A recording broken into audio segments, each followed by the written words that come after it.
ఇప్పుడు మనం bone infection గురించి మాట్లాడదాం. దీన్ని ఆస్టియోమైలైటిస్ అంటారు. సో ఈ ఆస్టియోమైలైటిస్ ద్వారా ఏమవుతుందంటే బోన్ చనిపోవడం ద్వారా అది ఒక దాన్ని వదిలేస్తే ఇట్ బికమ్స్ సంథింగ్ క్రానిక్ ఆస్టియోమైలైటిస్. అది ఒక చాలా మేజర్ ప్రాబ్లం. దాంతో మనకి ఫ్రాక్చర్స్ అవ్వచ్చు, అవి అతకపోవచ్చు, గ్రోత్ ప్లేట్స్ డ్యామేజ్ అవ్వచ్చు, ఇవన్నీ కావచ్చు. So immediately first septic arthritis అర్లీగా డయాగ్నోస్ చేయడం చాలా ఇంపార్టెంట్.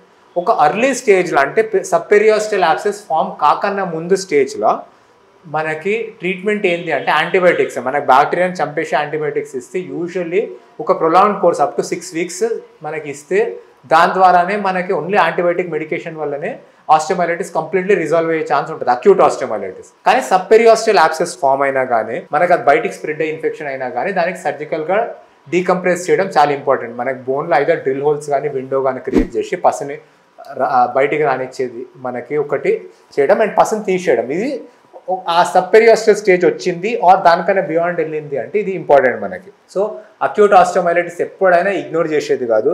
ఏ జాయింట్ దగ్గర ఎస్పెషల్లీ చిల్డ్రన్లో pain, swelling, fever, pain and swelling around a large joint, మనకి పెద్ద జాయింట్ చుట్టూ, దాన్ని ఆస్టియోమైలైటిస్ అనే అనుకొని దాన్ని ట్రీట్ చేయడం ఇంపార్టెంట్. అంటే అది మోస్ట్ ఇంపార్టెంట్ మనకి. అది ఏం కాదు స్కిన్ ఇన్ఫెక్షన్ అనుకోవడం కాదు. ఫస్ట్ థింగ్ ఆస్టియోమైలైటిస్ రూల్ అవుట్ చేయాలి, దాని తర్వాతనే ఏదైనా ట్రీట్మెంట్ చేయాలి.